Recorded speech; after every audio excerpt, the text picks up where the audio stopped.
This evening, to bring ourselves up to date, we want to remind you that this is a discussion of or a continuation of the talk that we gave last week. At this point, however, we want to introduce certain fragments from the alchemical and hermetic concept of Paracelsus. At his time, and for a long time before, there was no distinction between chemistry and alchemy. The two branches of research were undivided, and as far as Paracelsus was concerned, alchemy was true chemistry, and chemistry was only a part of the larger tradition. As we noted before, he used such terms as anatomy to cover not only the body structure, but the structure of the total person, so that psychology, religion, philosophy should all be included in the study of anatomy. In the same way, in the study of chemistry, not only the bodies of the elements and their compounds, but the spiritual potentials and all of the mystical and magical properties of substances should properly be included within the field of chemistry. The word alchemy, of course, has the Arabic prefix el or al, meaning divine. Therefore, alchemy is a divine chemistry, or the chemistry of universals.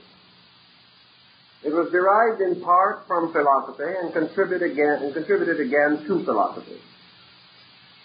So no consideration of the work of Paracelsus could be complete without at least a summary of how this subject blended with his other findings and beliefs and contributed to his thinking. Incidentally, Paracelsus was no mean chemist in his own right, and modern authors are inclined to attribute to him the discovery of two elements, nitrogen and hydrogen. They feel that his researches entitle him to recognition. The alchemical and hermetic teachings of this great philosopher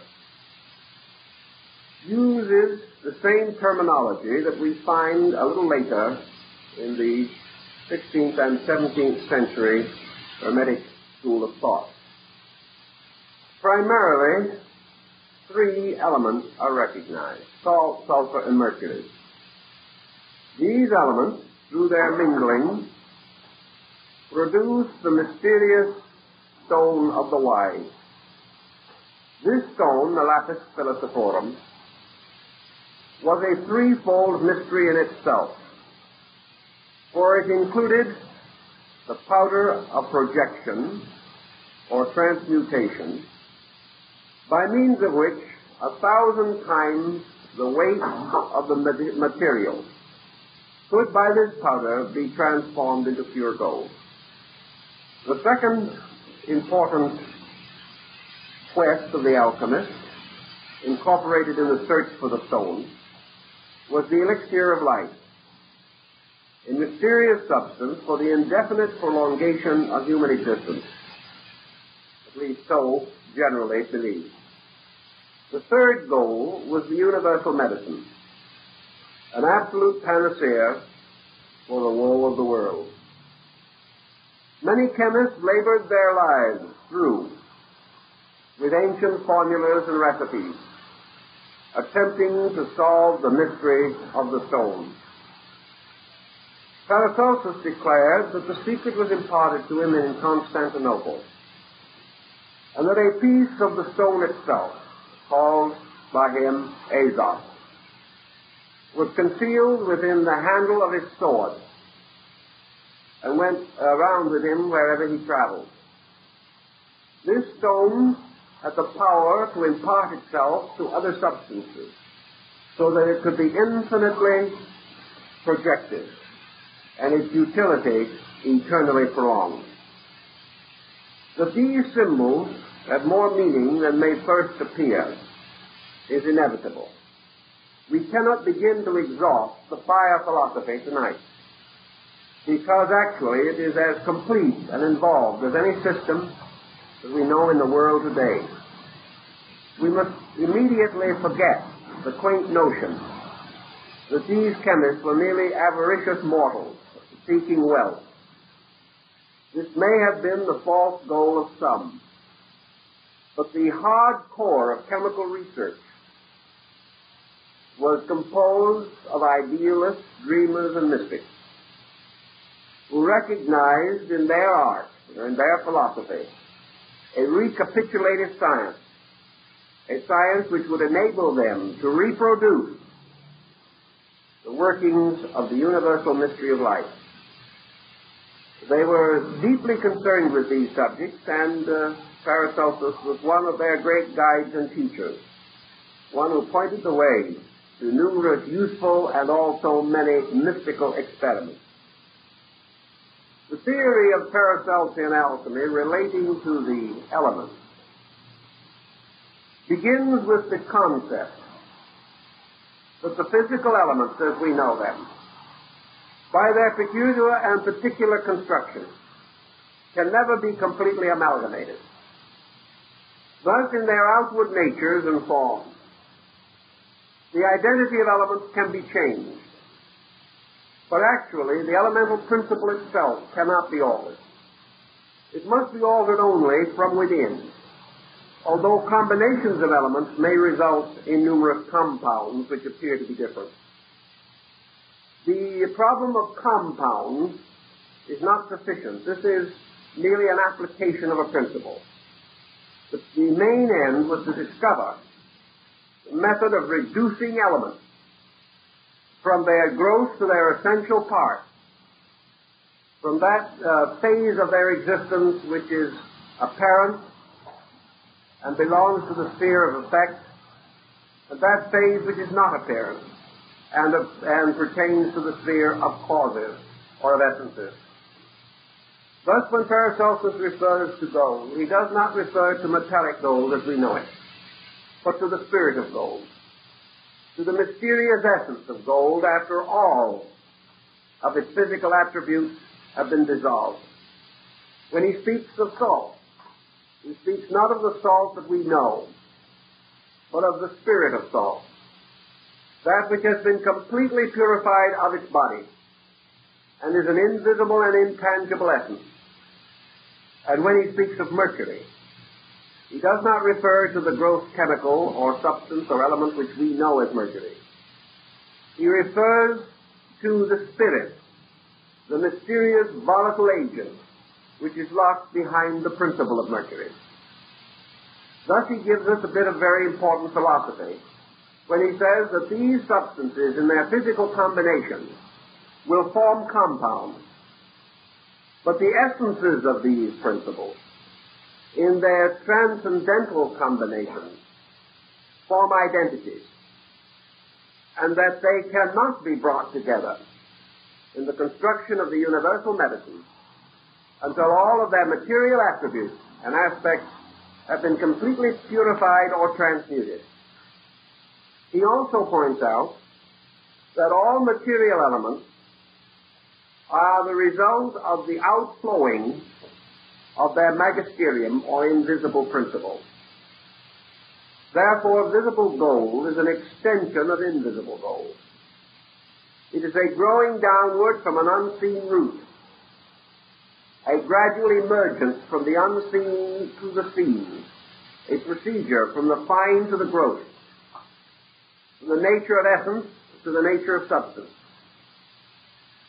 Therefore, in the transmutation of gold itself, from a substance to an essence, the process requires the reversal of the process of generation. This reversal in metals, as in morality, is called regeneration. And the regeneration of metals consists of the reabsorption of their lesser natures into their greater. Even as regeneration in man does not imply the casting aside of materials, but in the purification of them and their gradual restoration to their essential natures. Thus metals, like the human consciousness or the human soul, pass through processes of generation by which they move from the invisible to the visible, and of regeneration in which they return from the visible to the invisible. And this great cycle is called a rotation. And life consists of an infinite variety of rotations, with all things in various degrees of generation or regeneration. The result of regeneration is the reduction of all things that are substantial or fixed to a volatile state. And in this volatile state, and in this state alone, they can be truly united. And in substance and fact, as Paracelsus points out, in the volatile state, all things move toward union, whereas in their substantial state, they move toward disunity, or to separate existence. He is telling us substantially that the spirits of all things abide together, but by the bodies of things they are separated, and that nothing which is separated by body can be united with another thing until that body itself has been regenerated, redeemed, or transmuted. Thus in alchemy we have the term transmutation, which is the reduction of the gross parts of things, their refinement or their purification, their transforming from a formal to an essential nature. Paracelsus then tells us the secret of the great agent, the mysterious azot, by means of which salt, sulfur, and mercury can be bound together and can form the universal medicine which is for the healing of the nations. According to Paracelsus, azot, the mysterious stone of the master, is actually sidereal will. Will is the mysterious power by means of which all things can be brought into relationships of unity or disunity, that they can be attracted into a sympathetic situation or repulsed into an antipathical one. Will, therefore, in the universe is the power by which all things were created, the fiat, the spoken word, the symbol of the predetermination of deity. For by the will of God all things are accomplished. By the will of heaven, the earth is maintained. Man's will, situated as a principle within his body, operating through the nervous system, carries his commands to his parts and members, causing them to obey him by an impulse so slight and intangible that man no longer realizes that it is a conscious impulse. What then shall we say directs will? To Paracelsus, the obvious answer was consciousness. Consciousness directs will. Will becomes the instrument or servant of consciousness. When will moves or causes motion, the result of the motion of will is force. And the exhaustion of the motion of will in the process of force results in matter. Now this is a very interesting formula, and not so very far from our present conclusion, particularly in certain of the higher brackets of physics. In other words, will, motion, and matter are conditions of each other. Therefore, matter is susceptible of absorption into force or motion. The only immediate way in which matter can be transformed is for it to be transformed into motion. When the will is able to transform matter into motion, it raises it to the next degree of volatility. This transformation is not the destruction of matter. It is not a separation between will and matter.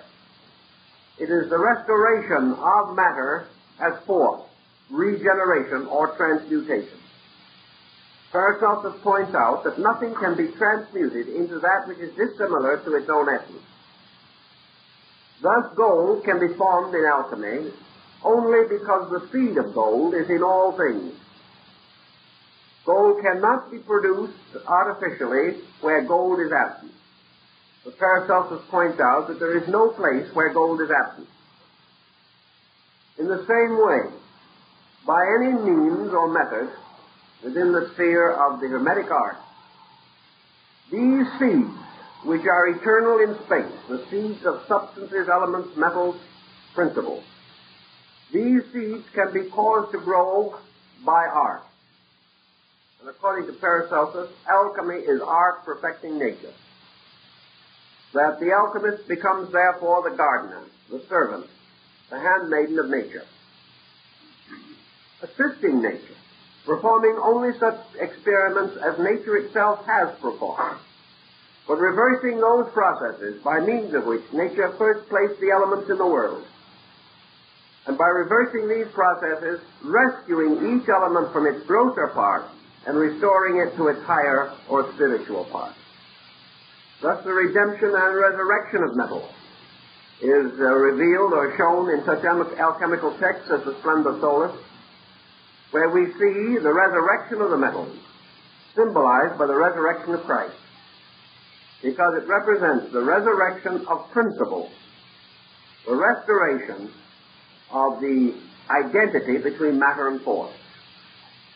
Paracelsus also tells us then that in all material things, matter is not to be regarded as a substance separate and apart. It is the least degree of a substance superior to itself. And the only way in which matter can escape its own materiality is by reabsorption into that which is superior to itself. He then gives us a theological parallel, namely that body can never be cast aside. What we call death is in no way is an actual separation of man from the material principle. But the material principle cannot be discarded, because the material principle is only the negative pole of the soul itself. Therefore, the restoration of the soul, in this case, the restoration of essence, must be attained by art. This art being the skill to cause the reabsorption of body into soul, its regeneration or transmutation, into that which may appear different from its present state, but which is even more similar to its essence, or the transmutation could not be accomplished. In the alchemical tradition, therefore, sulfur represents the spiritual or will factor. The essence or spirit of sulfur is therefore the essence or spirit of will. Salt represents the so-called material factor. It represents, therefore, matter, that which is furthest removed from activity, that which forms a calyx or matrix, into which essences and elements are poured, but which is itself associated with and bound to all conditions superior to itself. Matter is therefore not something which is antithetical to life. It is that in which the element of life, the principle of life, is not immediately obvious, and from which this principle cannot be extracted except by art, or the processes, the conscious processes of the redemptive sciences. Mercury combines both of these polarities. Mercury therefore represents both force and motion. Motion is a means, and motion is of two kinds.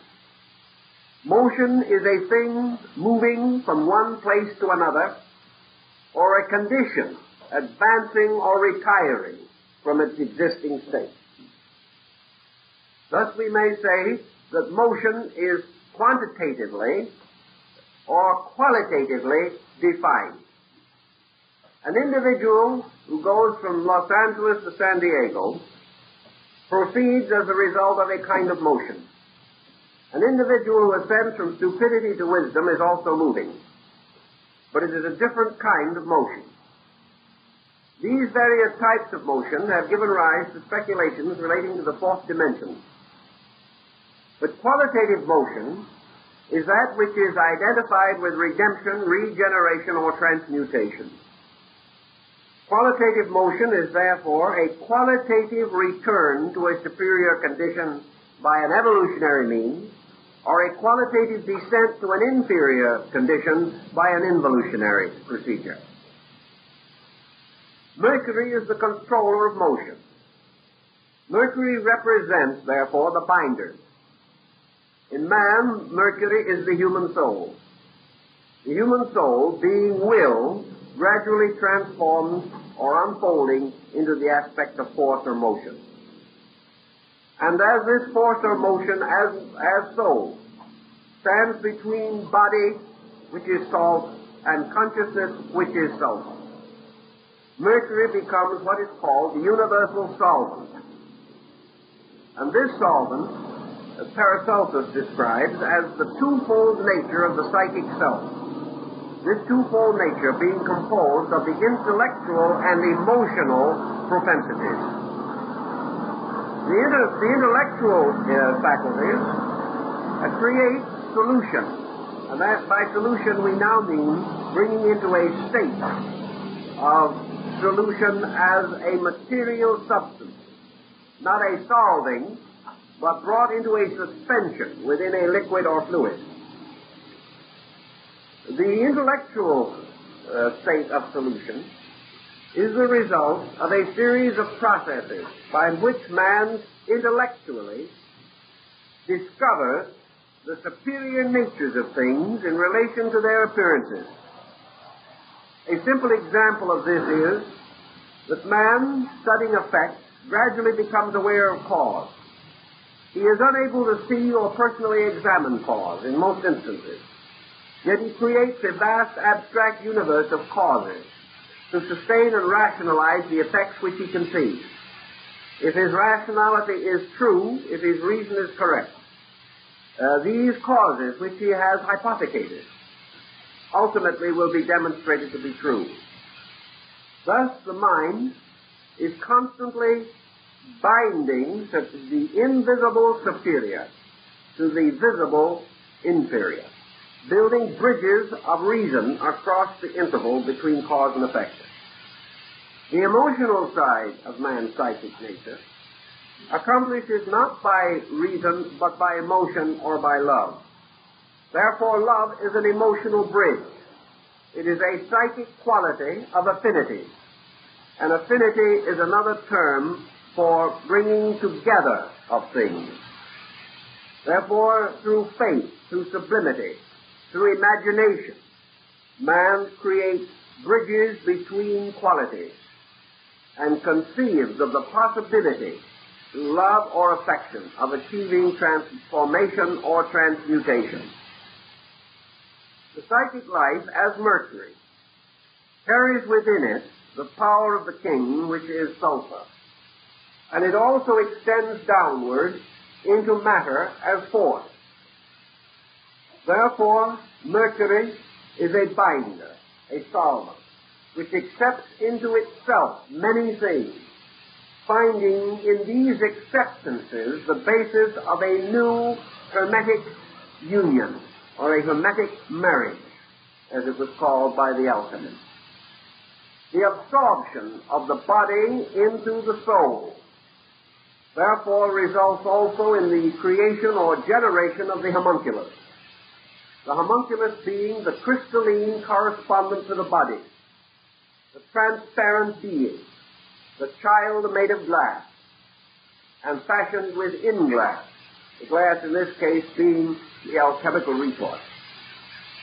The alchemical retort always represents the human magnetic field within which these transformations take place.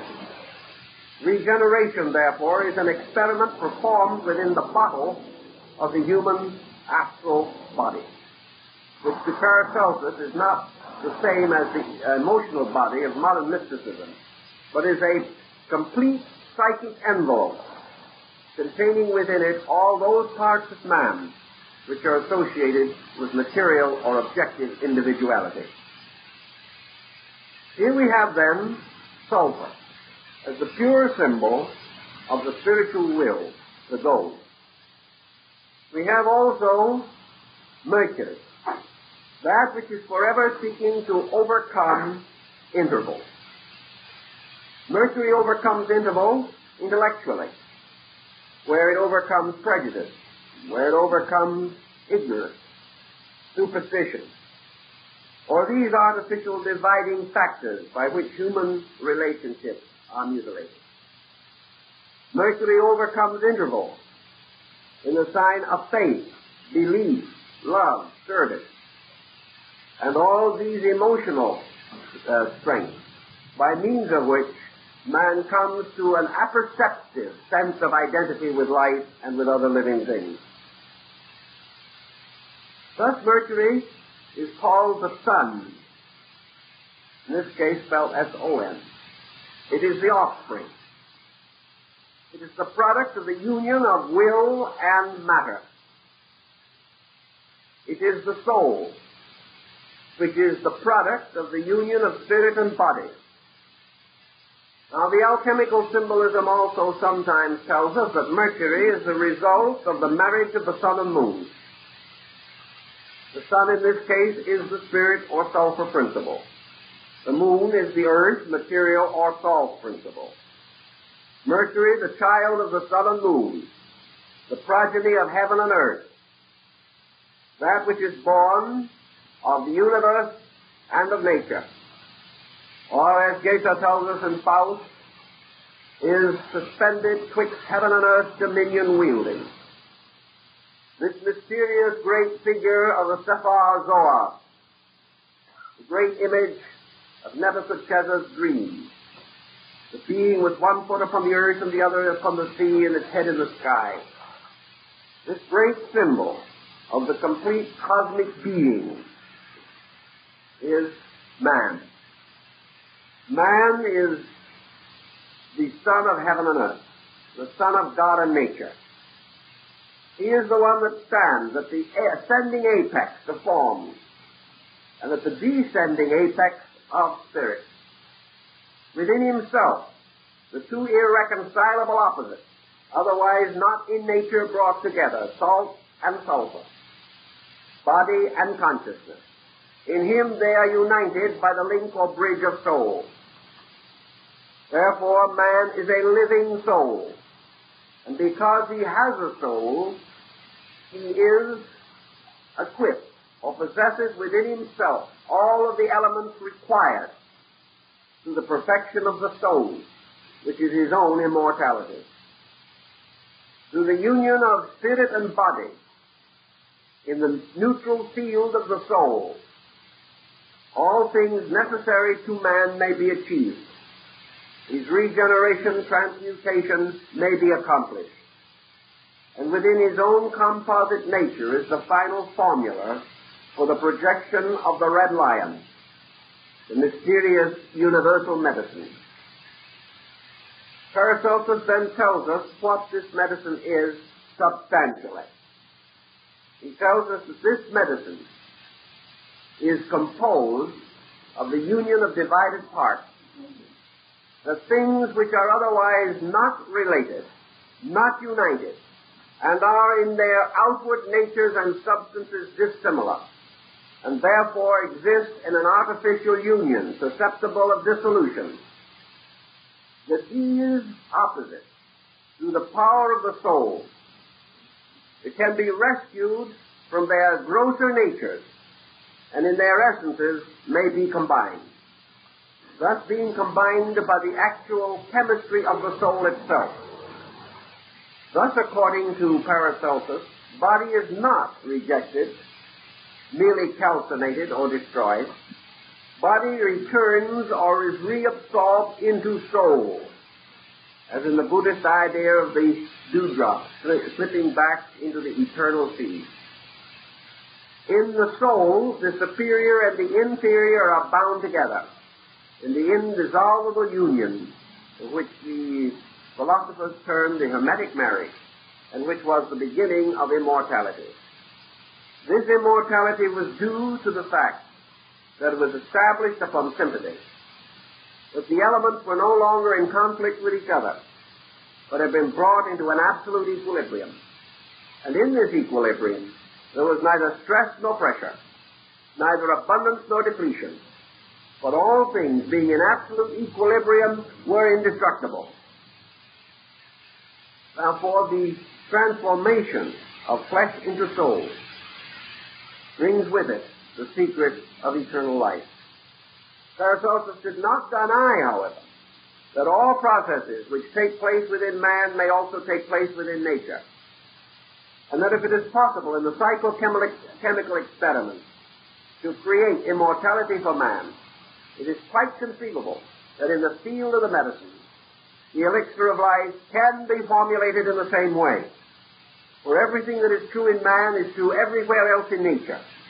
And anything which is true in nature is true also in man. Paracelsus points out, therefore, that life itself is indestructible. And therefore, by this virtue or this token, absolute identification with life confers indestructibility. But that life which is separate, divided apart, or has not yet achieved its conscious transmutation, does not participate objectively in this immortality, although the elements composing it are indestructible. Therefore, if indestructible elements are brought together in an indissoluble union, there is immortality. Because none of these elements are themselves destructible, but their compounds can be dissolved. If they can be brought into an indissoluble compound, then they do not perish. But this indissoluble compound belongs to a sphere of essence. It belongs to a psychic or invisible world, rather than to the temporal sphere in which we exist. On this same basis, then, Paracelsus speaks of the medicine of sympathy. The medicine of sympathy, which is this tremendous power of soul over matter. This mysterious matrix from which matter comes and to which it returns again. For all matter must be reabsorbed into the psychic life of things.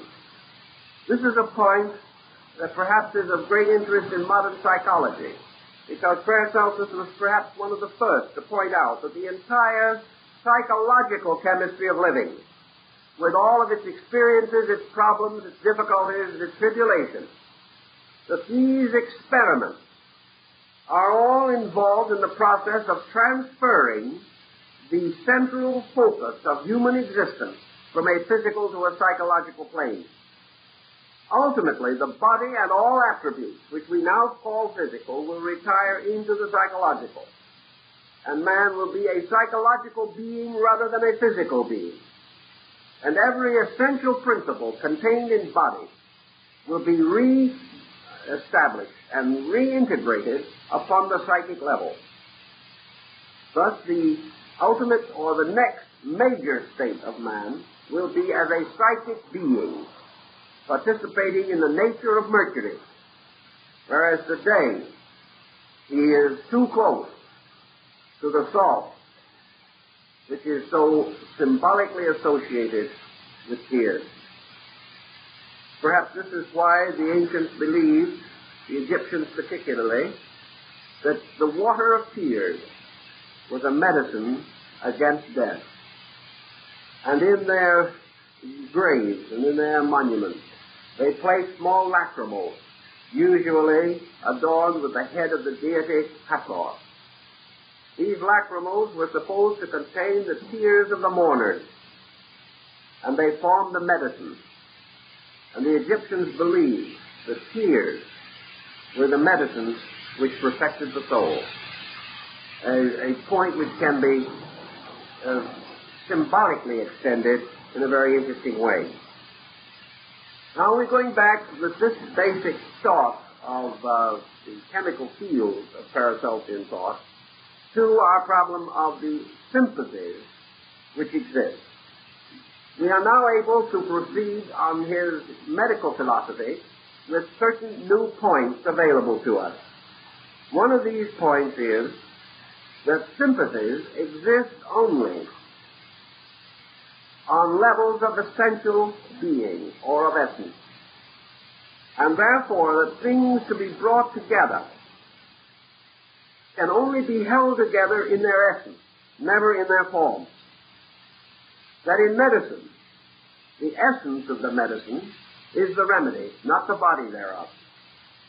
And all essence dealing with sickness, the medicinal property which is contained within the physical medication, is not primarily a remedy for the body, but that the remedy operates also in the psychic sensitivity of the essential chemical field, and that it is only by reflex that its beneficial effects may be noted in the body. In other words, when you cauterize a wound with a powerful cauterizing agent of some nature, or you sterilize it with a powerful antiseptic, it is not the direct effect of the chemical upon the wound that produces the sterilization. It is the magnetic field of the medication operating upon the magnetic field of the area where the wound is.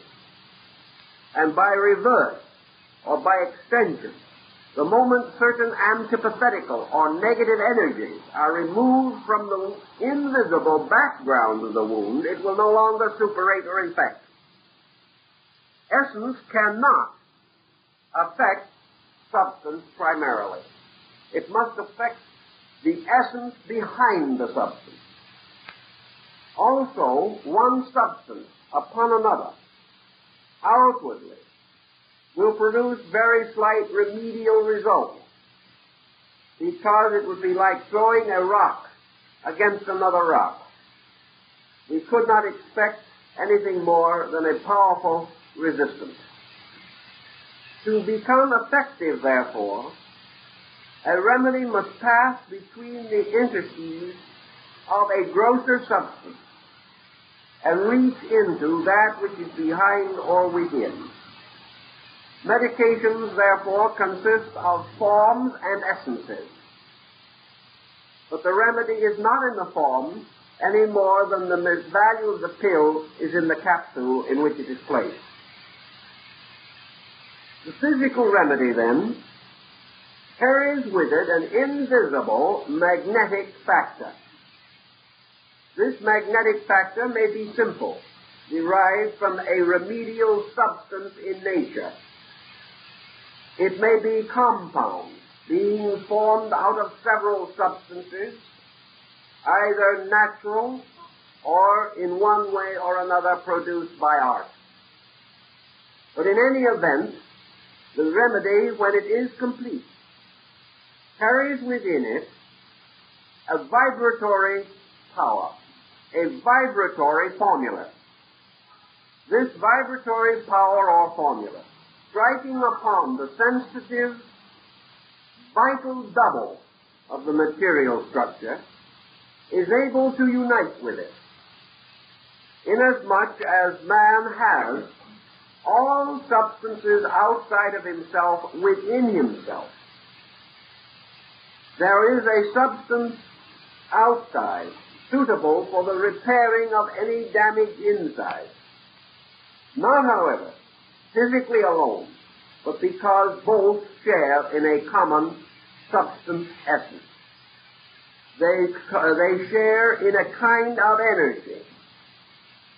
Thus, the energy of an elm tree, or the energy of a dandelion, or the energy derived from the burned horns of rams, may have a certain use in the human body. Hippocrates used burned ram's horns for the treating of asthma.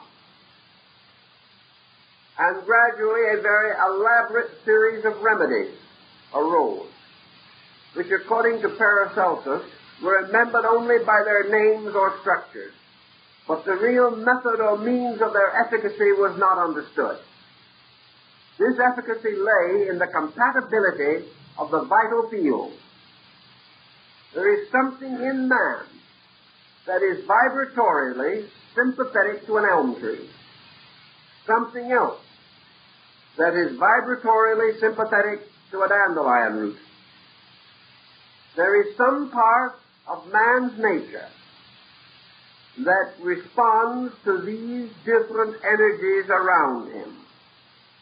To discover, therefore, the area of a depleted energy and to resupply that energy constitutes true medication. The energy itself, supported, fortified, moves into the physical circumstance and corrects it. The remedy, the salve rubbed on the outside, does not comfort the patient, but the magnetic field of the salve may strengthen by sympathy a depleted energy resource causing pain, or it may be antipathetical to a destructive element, the overabundance of which is destroying health. So we come to the next Paracelsian formula, namely that health being the normal state of man, sickness must be either through privation or the reduction of necessary energy, or by excess, by which some energy becomes more dominant than the bodily need requires. By privation, there is a depletion, and therefore a wasting, a fading, a devitalizing, an exhaustion. By a superabundance or an excess, there is an intensification. There is an aggravation.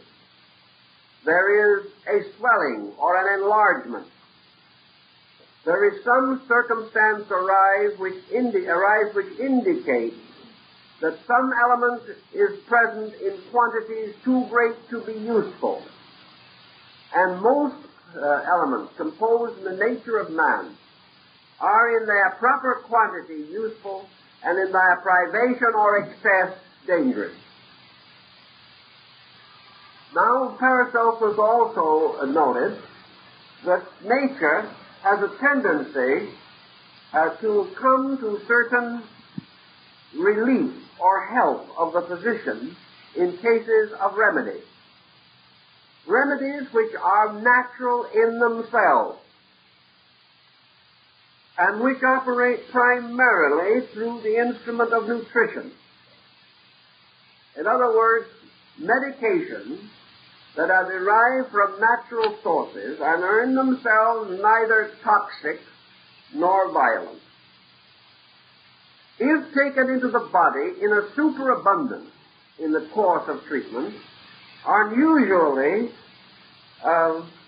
discharged from the body without danger or difficulty. In other words, a certain cup or container in man's energy field is not full. If it is filled, the need is met. If more material is supplied, the cup simply runneth over, and that which is superlative or superficial is simply eliminated through the system. Thus, in natural remedies, nature protects overabundance, preventing the individual from having any serious difficulty from excessive dosage. If, however, the medication is violent, then this may not be true. Paracelsus says that natural remedies persuade the body. Artificial remedies force the body. Where the body is healed by persuasion, the full cooperation of the body is present. Where it is treated by force, then everything is at the discretion of the physician. And if he is unwise or unable to control his agent, he may cause serious damage to the organism. This was an old theory, but it has since gained considerable interest and has also been placed upon a far more scientific footing than it was at that time.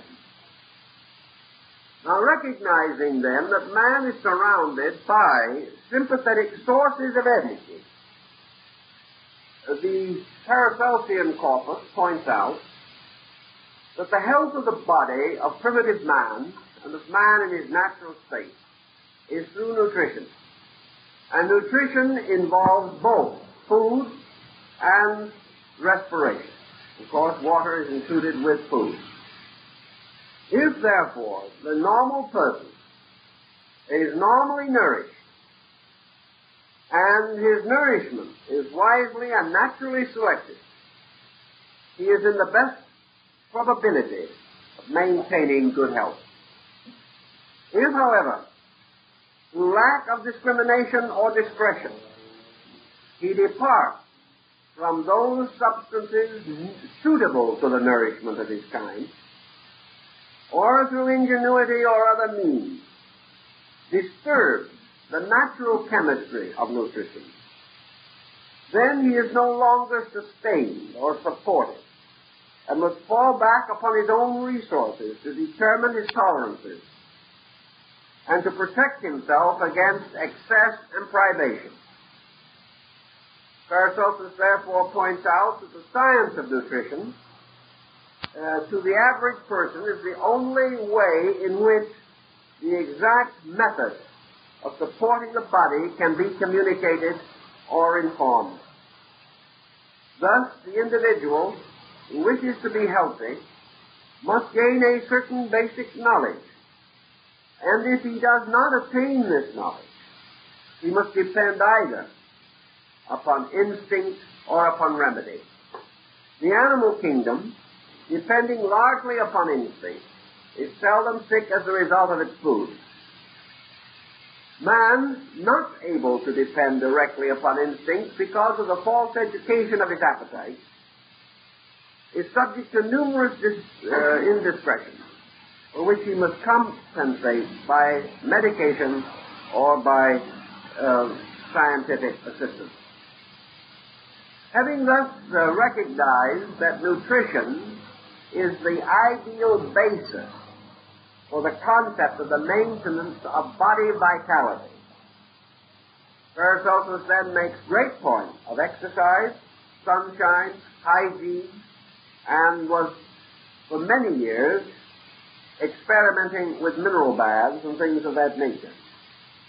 He was always seeking for natural methods in which truly art became the servant of nature, taking its orders directly from natural methods, natural ways, and only resorting to artificial means in extremely artificial situations, where nature's natural methods could not be relied upon.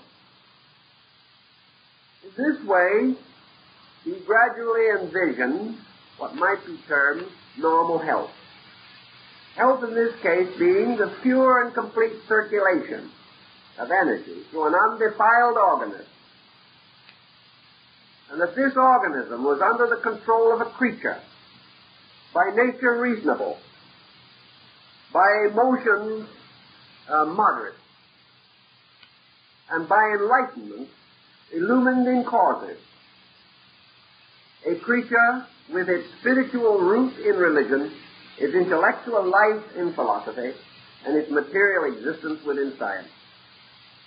If such a creature could hypothetically be found in all its glory, we would have the perfect man. He would not, Paracelsus, would not have gone on at all with the assumption of Schopenhauer or Nietzsche that the perfect man was the product of breeding. He says the perfect man is the product of alchemy, the product of Hermetic art, inasmuch as perfection must be attained by individual and personal effort. Man is not born perfect. Man is born, however, normal. And by the unfoldment of his natural endowed potential in a normal and reasonable way, man can attain gradually to a state of security. It was because of this that Paracelsus thundered against the policies of his time, the institutions which influenced men, the fallacies of theology, and all these agencies by means of which the natural life of the individual was distorted or disturbed. And therefore, he was more endangered with sickness than should naturally be his lot. Let us think now what was meant by sympathy. We talk of people being in sympathy with each other. They sort of get along. They have instinctive and intuitive recognition of common values. So, in terms of Paracelsus, sympathetic attraction is a kind of psychic gravity by which things of like nature experience the fact that by likeness interval is annihilated. And things sympathetically associated are nearer than in any other relationship. And things which are thus near must be near in qualitative terms. Individuals can live under the same roof for a lifetime and never be near. Others may live on opposite sides of the world and never meet, yet be in a strange psychic concord. Sympathy is therefore always based upon similarity, based upon things in common, where antipathy is based upon things held not in common, or things held at variance. Sympathy, according to Paracelsus, is a magnetic force in which the greater mass attracts the lesser, just as in the case of the gravity pull of planets. Therefore, a greater mass of a quality draws lesser parts of the same quality back to itself, or else causes them to move in orbit around its mass as the planets move about the sun. The greatest fountain and source of all sympathy is God, because God represents total identity. And as all things existing in creation exist in common dependence upon deity, and in their own natures contain the substances and essences of deity, all things in their natural state are drawn to deity.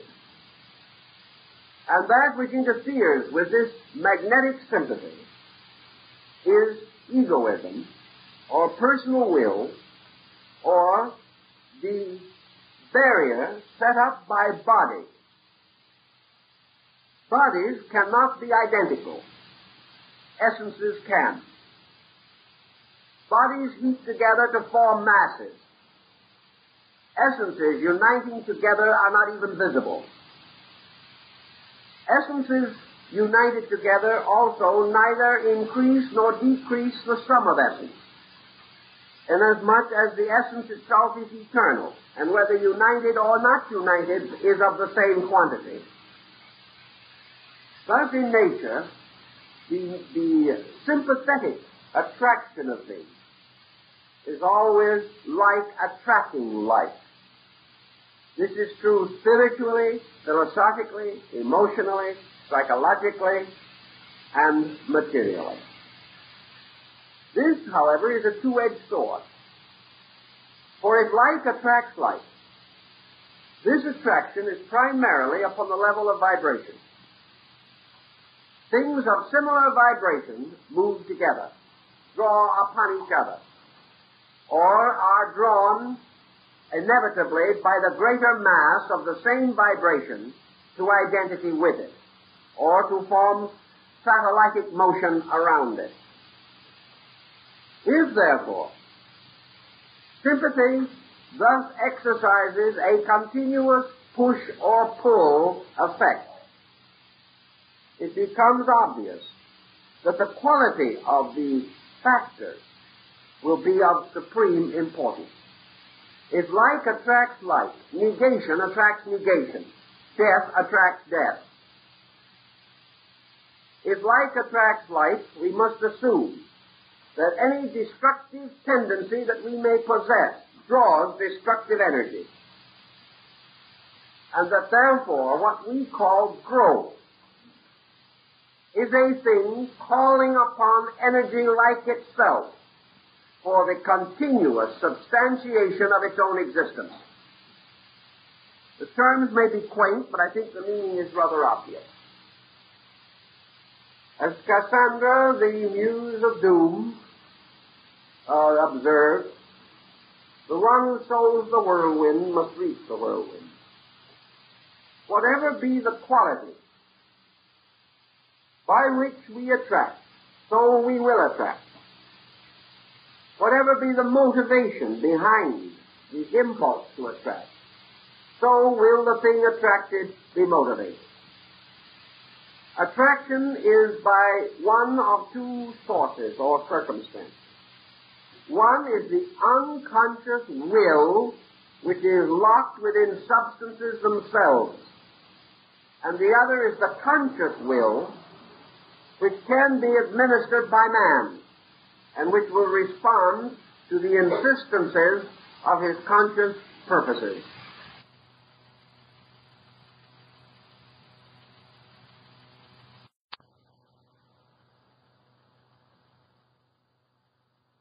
In the terms of the energy field, blazes out in a tremendous blast of destructive psychic power.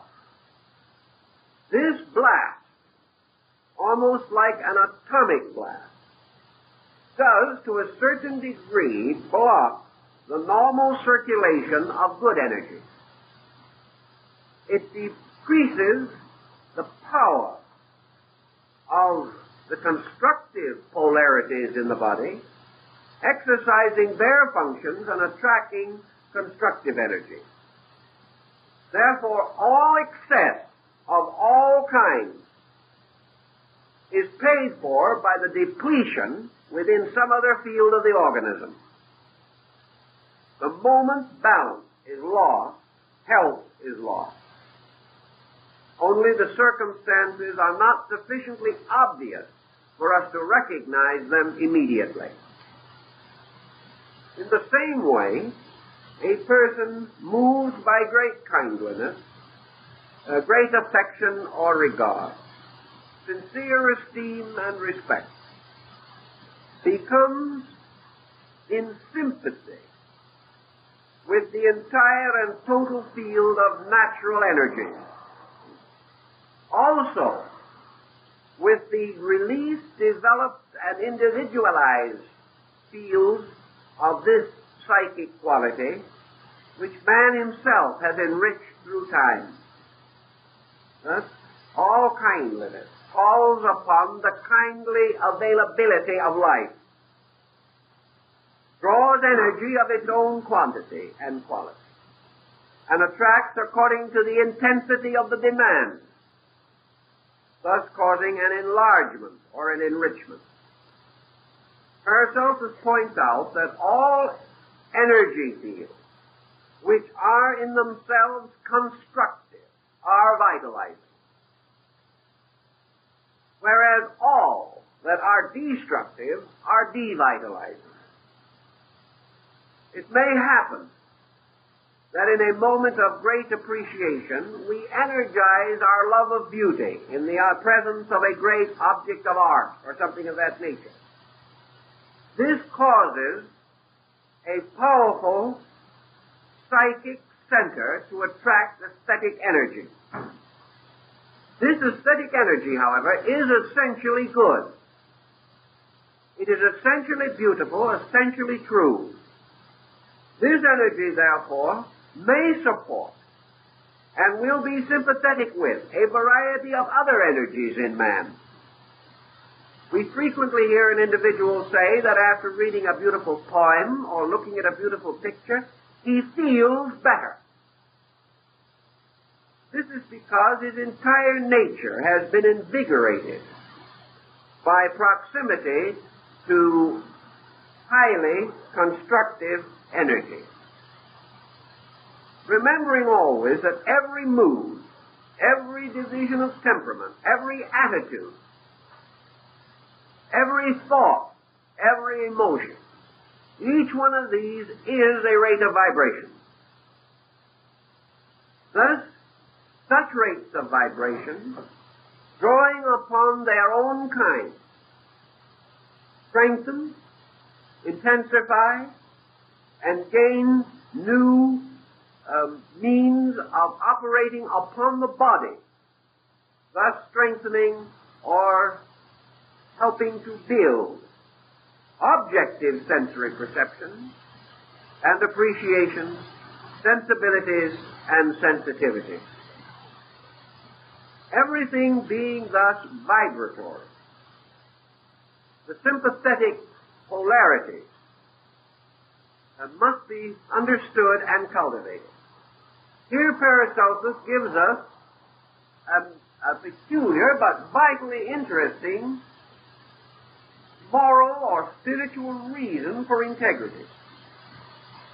He clearly indicates the moment that we depart from integrity, we do so because mentally or emotionally we are energizing negative fields, that we are creating polarities to draw to ourselves destructive forces.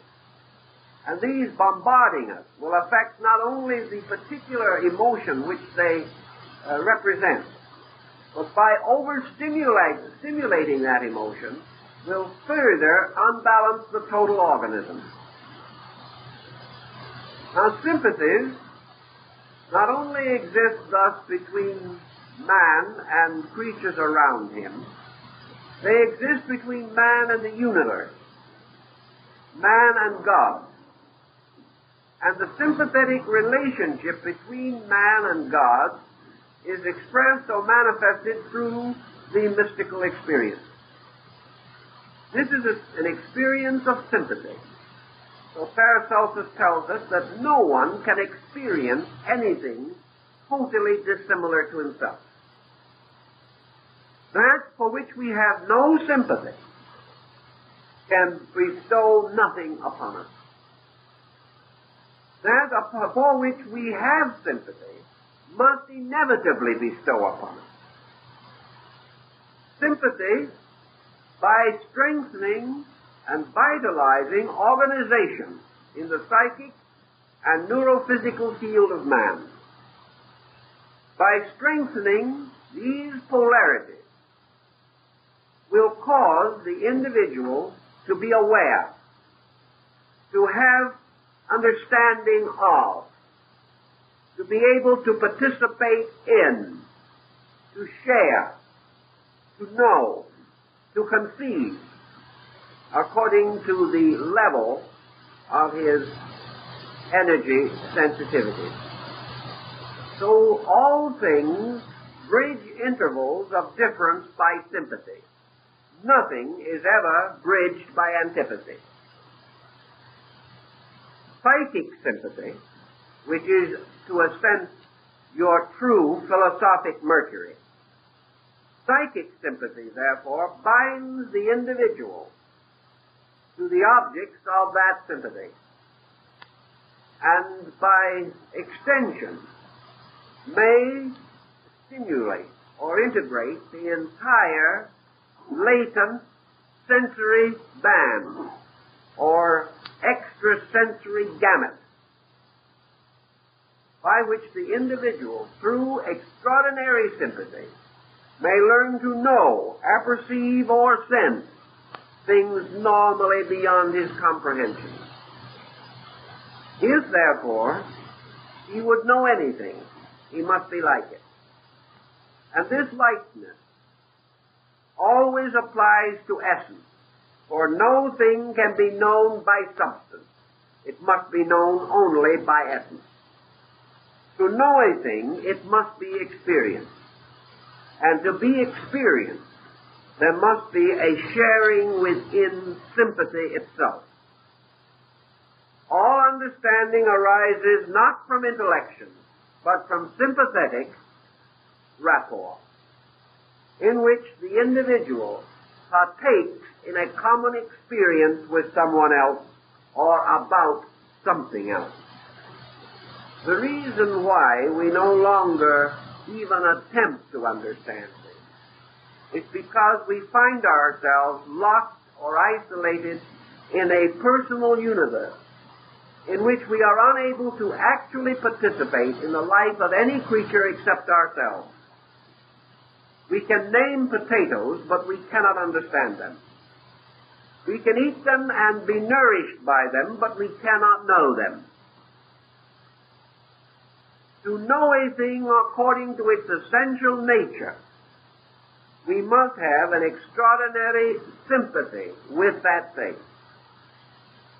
Now, man may not, at his present stage of evolution, be able to attain a complete rapport with life forms lesser than his own, any more than with forms and beings greater than himself. But by sympathy he may gain a certain awareness. And this awareness is orienting. And this orientation is healthy. And through sympathy, orientation is strengthened, by which the understanding of normalcy and normal relationship is supported and caused to grow. Recognizing also another law in nature, Paracelsus pointed out that the term death, as we know it, is an exceedingly abstract term. We regard it as signifying dissolution or the total cessation of the animating power within a thing. We consider either that this power has departed or that it has ceased, one or the other. Paracelsus anticipated several philosophers and some scientists in his clear realization that death, as we commonly understand it, simply has no existence. Death, as we recognize it, as separation or cessation, just does not have reality. Death is actually one of the common ingredients of life. Death is also a rate of vibration. Now, we might say today that it is a lack of vibration. If it was a lack of vibration, we would have a situation rather different from what we have. If death was caused by an end of motion, vibration or any other kind of motion, then death would not be unreal. It would be an absolute reality. If anything that ever moved actually ceased to have animation, and this animating power ended in any way, there could be no defense of life against death. Actually, however, death is not an end of motion, nor is it a cessation of motion, nor is it a departure of life from substance. Death is a rate of vibration in itself, having its own boundaries, its own nature, and its own substance. Death can be nourished or retarded as any other situation in nature. It can be treated with medicine as an ailment. It can be overcome through transmutation, as the base substances of any material can be changed. To Paracelsus, therefore, death was one of the common commodities of life. We handle, or should handle, the factor of death as we handle any other chattel, goods, or substances. And the proof of his position is rather unique and interesting. He points out that death never results in itself. That nearly everything that dies, to our understanding, becomes a source of life. The old farmer, when his horse died, buried it under the favorite cherry tree, and the next year he had the best cherries in the neighborhood. Nothing ended. That which causes death to one brings life to another. And from the bodies of the dead, the growth of the living is made possible. Everywhere, death bursts forth into life. In every condition, death, accompanied by its inevitable decay provides nutrition. Man, killing the animal, lives by its flesh, or thinks that he does. Slaying the vegetable, he lives by its existence. When he drinks water, whether he knows it or not, millions of lives are being sacrificed. Everywhere, death is the nutrition upon which life exists. Therefore, death cannot be death. Death cannot be a termination. It cannot be an inevitable end. Nor can it be a separation. Because if death was a separation, the horse under the cherry tree would not cause better cherries. Actually, so-called death was a setting up of a chemical procedure. And Paracelsus pointed out that in the mystery of metals, there could be no stone of the philosopher without death. That unless the metals died, they could not be born again. And in their death, they were nourished by their own death. And in their dissolution, they were sustained by their own disintegration. Thus, disintegration is forever sustaining and releasing life through itself. The next point of importance, therefore, was the relationship between death, disease, and medicine. So Paracelsus came to this conclusion. He said, no matter what we do with a thing, there is no such a thing as a useless thing. There perhaps is nothing more useless to man than a gallstone. But because it is useless to man, cannot permit us to say it is useless. It has a use. Because it is a compound, and because energy is locked within it. And somewhere in this universe, there is a need that can only be met by the gallstone that we do not need.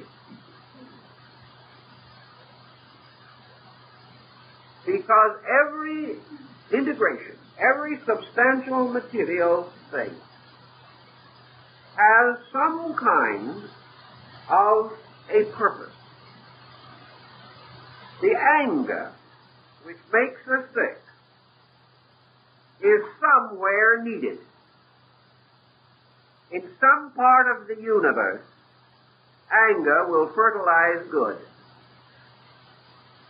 There is nothing in the universe that is useless.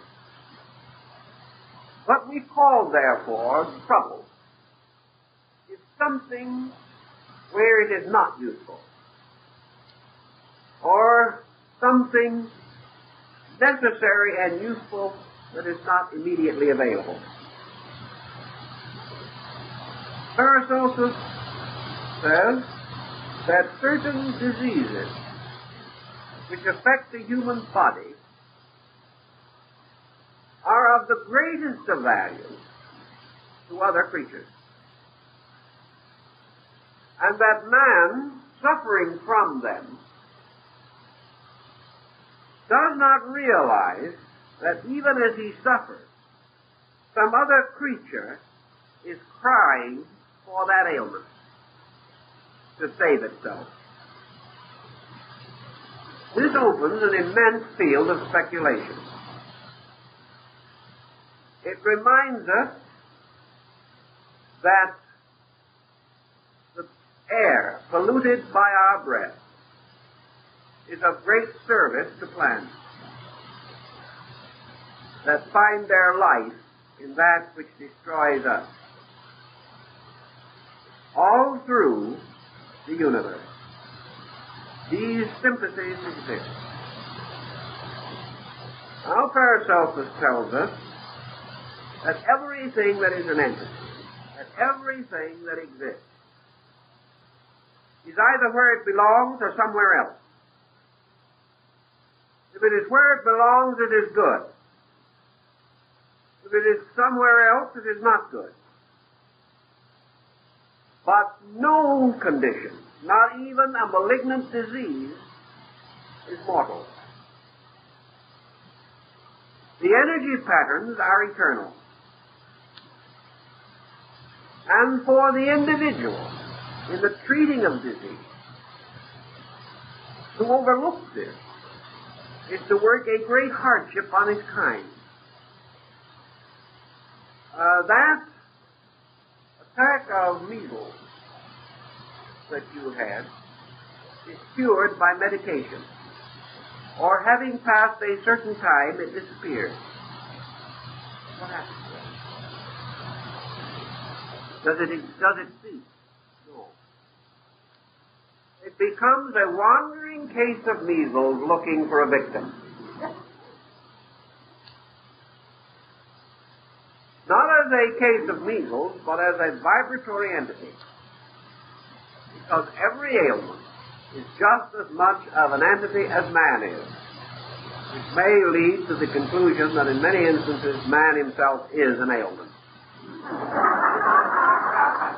And there are some who will agree.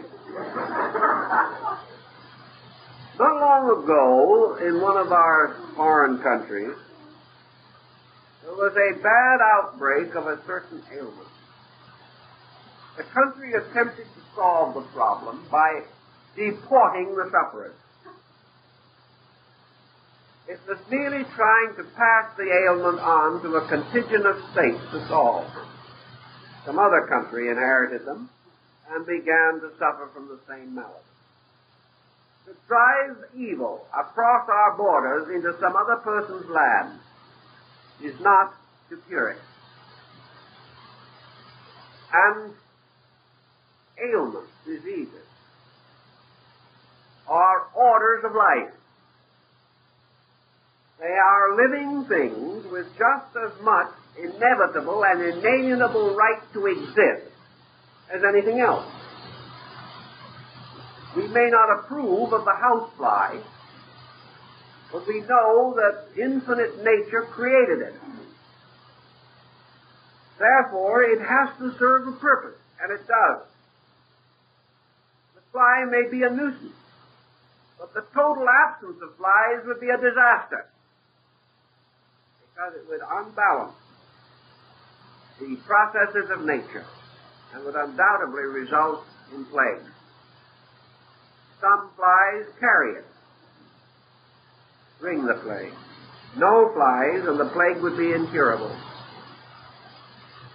This is one of those peculiar patterns that so delighted the Paracelsian mind. Therefore, to cure a disease, says Paracelsus, is not merely to get it out of the body of the sufferer, but to redeem it, or to advance its evolution, to raise it out of its present state. Because a disease is only detrimental because it is in the wrong place. Merely to dispose of it does not prevent it from attaching itself to another wrong place. So on. And the master decided to experiment in the redemption, regeneration, and transmutation of disease. Not as affecting merely you while you're sick, but as a principle in itself. Out of this concept, he developed his doctrine of the Bunion, which to him was an elaborate science of bringing, shall we say, supply and demand together in an equitable manner.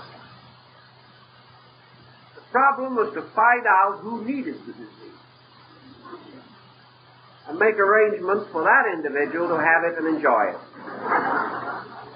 Now, this might sound like a case of spite. Well, it wasn't. Because Paracelsus observed that nearly all diseases being disastrous to man, man wasn't the thing that needed them. It had to be something else. So he went around.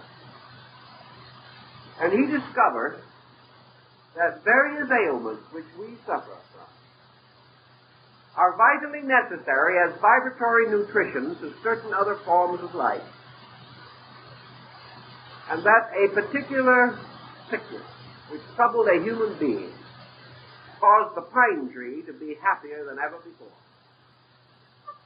It was balm for the pine tree and misery for man. Now, in order that these sympathies be maintained, Paracelsus devised a concept which he developed to a considerable degree of sympathetic polarities between man and nature, and also means of attracting from the body elements and substances not useful to it, and restoring them to those parts of nature where they were necessary and had been deficient. He brings out something that will probably be infinitely truer today than he could have known in his own time.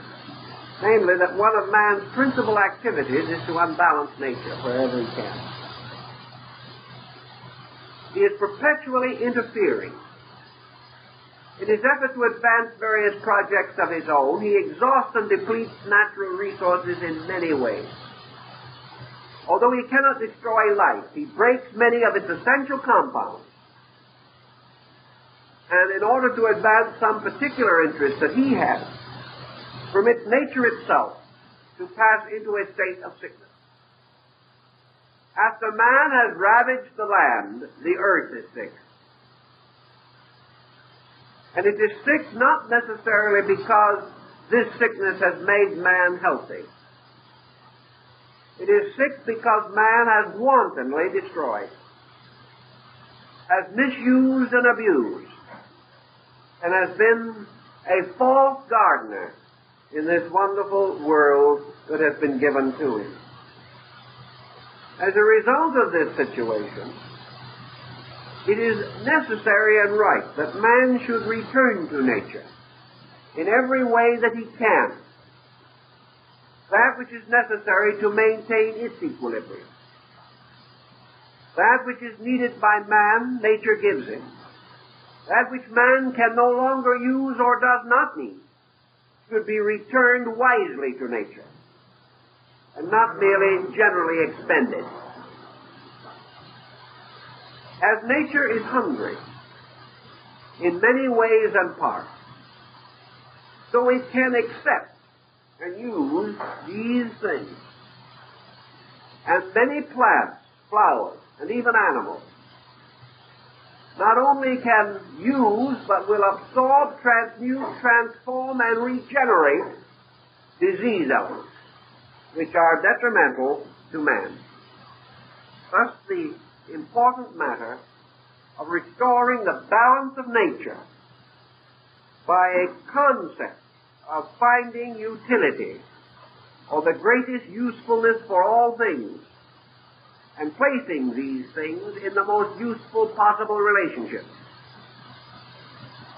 In the concept of lumia, therefore, Paracelsus found that if you took the magnetic field of an ailment, separated it from man, and simply forgot about it, or forced it out of the body by powerful chemicalization, or, if you were more skilled in abstract methods, dissipated it by will alone, through magic.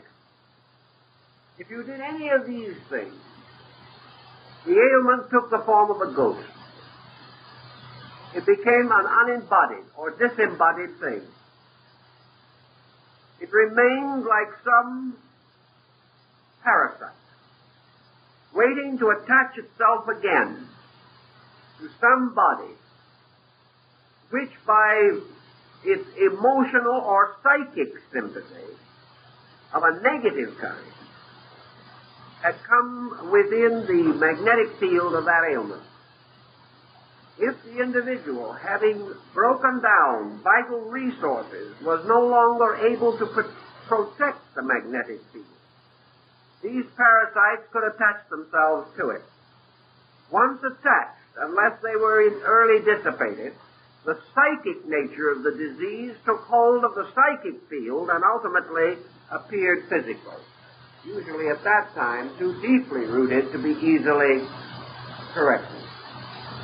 Paracelsus therefore said you cannot consider nature as a trash pile in which you can toss away anything you do not want. This is wanton waste to begin with. But if you have a positive knowledge, you can bring this ailment, even while you are working with it, into proximity with a natural catalyzing power, and can cause a transplanting of a negative situation, planting it anew in another instrument where it does no harm but does good, being suitable to provide additional nourishment and nutrition, being capable of advancing the destiny of this other form of life.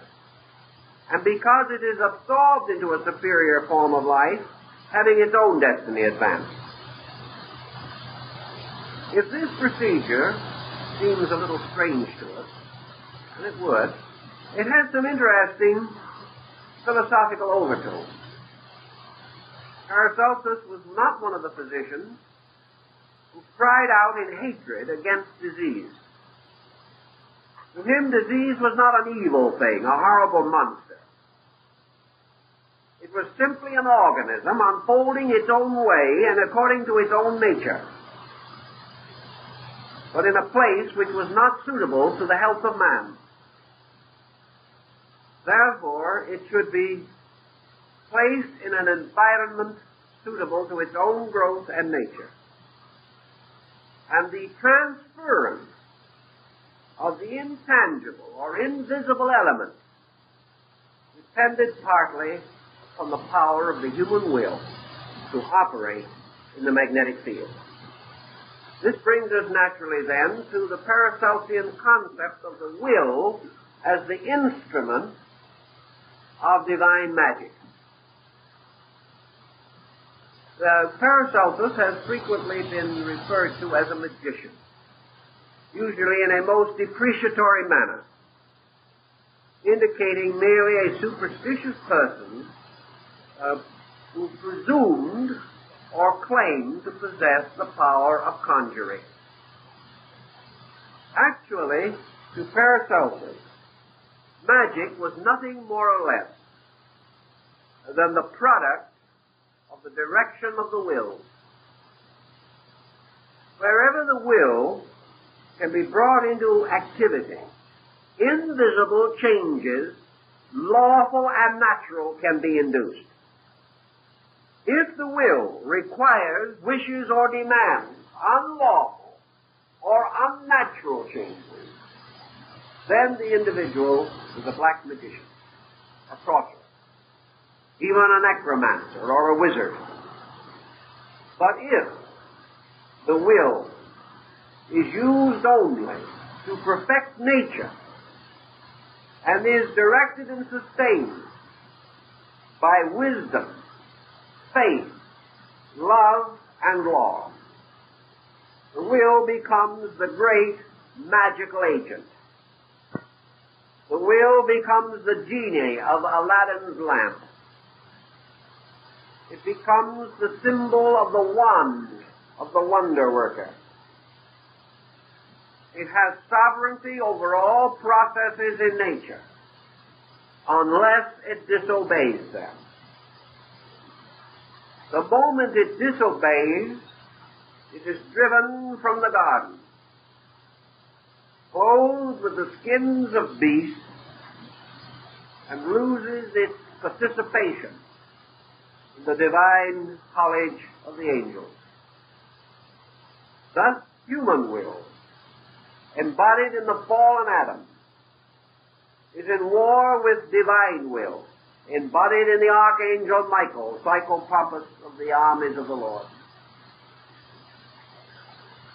Will must be under discipline, for all wonders in nature are the work of will. Man's will gives him the strange power to be the great physician.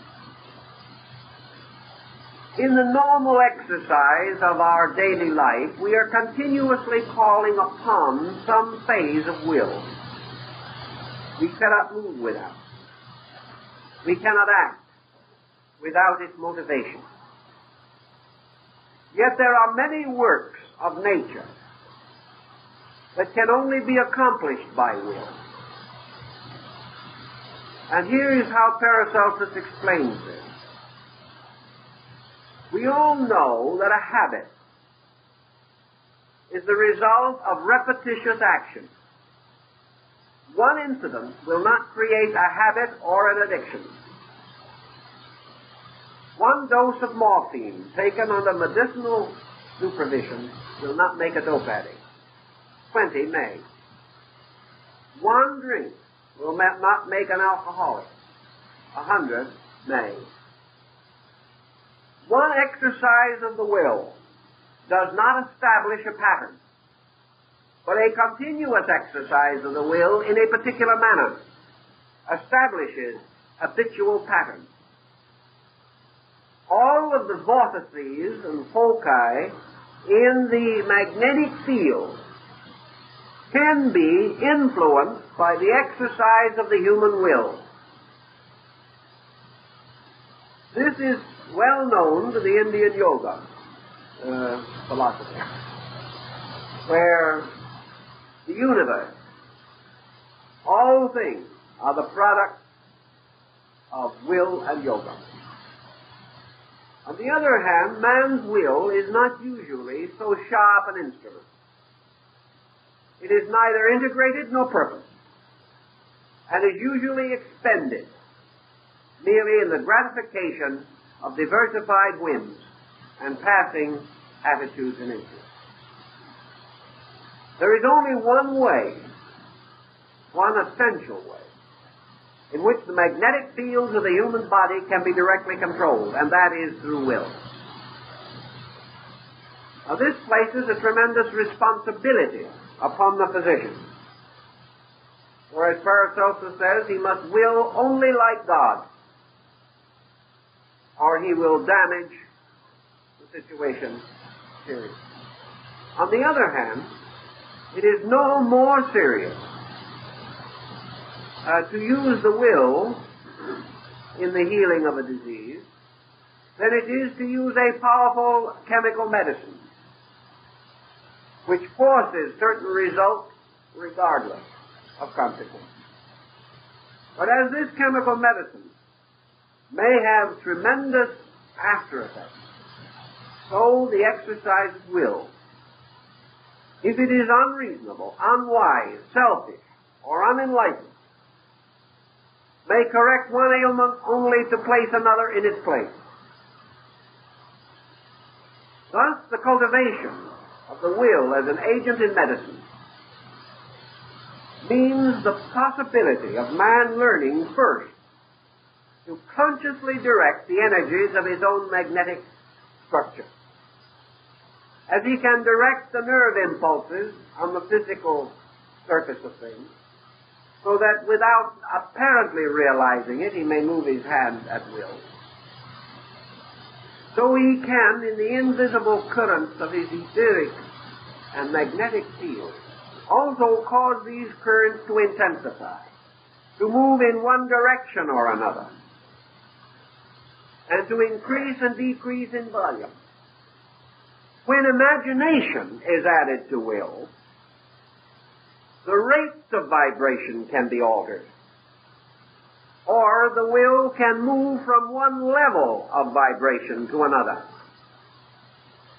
Imagination or creative will can therefore refine the magnetic current, specializing it, detailing it, determining the quality of the energy to be used. Thus, by creative will, backed by knowledge, by a correct knowing of the attitude to be held, the intensity to be regulated, and the proper vibration to be stimulated out of the magnetic field, energy can become medicinal, can be aimed directly at a local ailment or a condition, level, stratum, or situation in the body. The physician can direct his own energy to knit a bone, to remove an obstruction, to decrease a toxic situation, to sterilize an infected wound, to stop a toothache, or to stimulate a sensory perception that has failed. But it is not merely the result of sending a blind bolt of energy pressed onward only with good intentions. There is a complete science of the control of magnetic currents by the educated directing of the will. Paracelsus pointed out, however, that just as there are certain remedies which seem to help almost everything, that there are certain panaceas that are comparatively safe, and when not knowing what else to do, give a small dose of bicarbonate of soda. There are common remedies which have long proved effective, and there are common attitudes which have long proved that they will, to a degree, prove therapeutic, or will cause a flow of energy from the physician to the patient, which will be generally helpful. Paracelsus pointed out that a sincere and devout prayer for the recovery of the sick actually accomplishes such a direction of energy. And because the individual has asked nothing for himself and has not attempted to diagnose the ailment, he simply releases out of his sensitivity a highly qualitative constructive energy, which may and often does produce results. Now, if the person for whom he is praying has a certain ailment, the person praying is very apt to include this in his thinking, if not in his prayer. If he knows, for example, that a dear and beloved friend is going blind, he may pray that this blindness be averted. Paracelsus says this is instinctive. It is done by primitive people. It is done by all people. And a degree of result is attained. Not in all cases, not always complete, but there is indication that prayers devoutly bestowed with deep love and veneration and with great humility of spirit to produce results. Therefore, says Paracelsus, if the prayer specifies a certain situation as needing assistance, it means that the energy is to a degree influenced by the mental attitude of the person praying. They have, at least to a degree, directed their vital resource toward a particular objective. This, as Paracelsus, is the simple key to the whole situation. Namely, that thought directs will, and that this is perhaps only a general thought. The mother, anxious for an absent child, hopes that the child is safe. The thought, the energy are now toward safety. It is a conditioned thing. The sick parent receives comfort or consolation from the anxious child. These are instinctive things. Paracelsus points out that these ancient and instinctive processes are founded in partial knowledge of exact sciences. That whatever we do because of intuitive or instinctive insight is susceptible of complete organization into a scientific procedure. It would not work once or at all if it could not be standardized.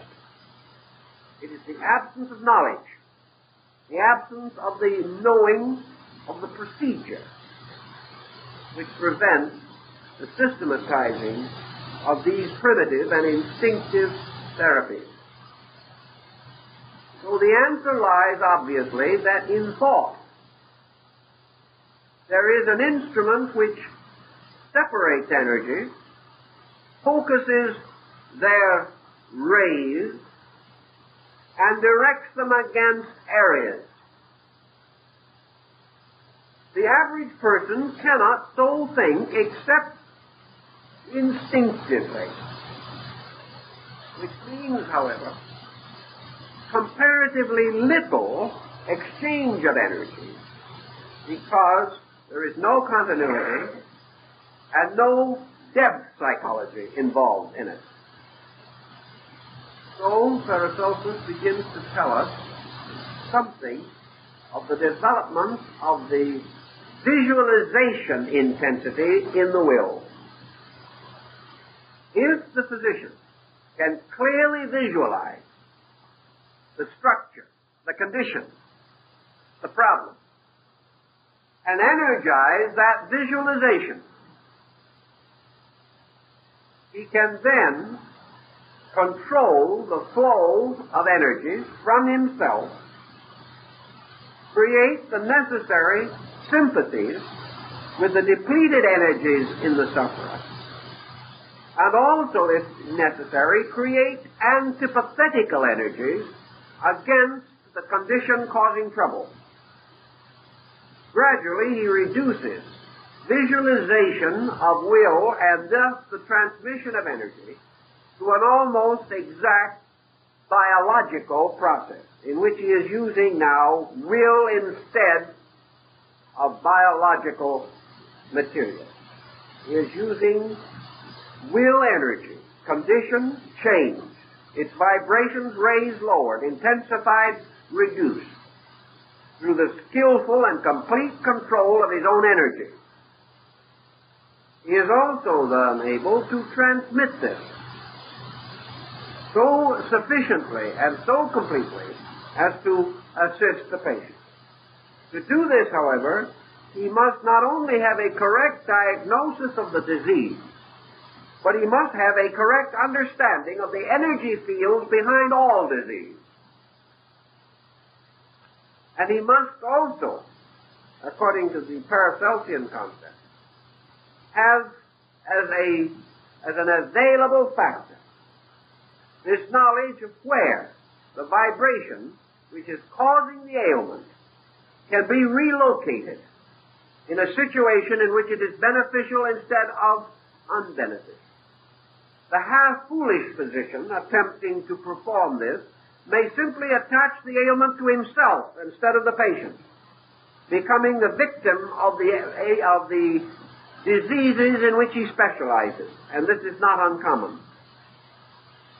The disease, in order to cease to haunt mankind at all, must be given a useful work to support a kind of life where it is needed. If this is done continuously, the disease itself is reduced, and the probability of its continuance as a plague is also minimized. If then, through this transmission of energy, under will, certain changes of a beneficial nature are accomplished, There is a point that Paracelsus also makes, namely, that the physician is not depleted. He is only depleted under one condition, namely that he forces an artificial flow of energy. In other words, if he becomes, in terms of energy, muscle-bound, if he becomes intense, if he becomes pressureful or forceful, attempting to make this energy do things, attempting with his mind to browbeat the etheric and magnetic fields and their centers, then he will be exhausted because he will be using energy from a restricted nervous system of his own. He locks himself, then uses energy, and he will be exhausted. If, however, this visualization is completely natural and is accompanied by no tension and no stress, as this energy moves through him to the various ends for which he directs it, further energy moves in immediately into him, because he is always in a sea of eternal energy. When he expends, it is replaced, unless he locks himself in a psychic situation and blocks replenishment. Fatigue resulting, therefore, from any of these procedures means that the individual is ceasing to be a servant of life and is attempting to be a dictator. All dictatorship ends in exhaustion. The individual forcing ultimately breaks law, whereas the individual persuading brings the laws to work with him and for him. The great physician, therefore, is the great persuader, coaxing universal values to express themselves fully and completely, and in no way browbeating them or attempting to force their function. No force is necessary to maintain health. The great need is to achieve relaxed normalcy, and by breaking up congestion, to enable the structure to develop its own resistance mechanism. Now, this is the second part of our subject, and it will be completed and concluded next week, where we have a good many other factors to consider.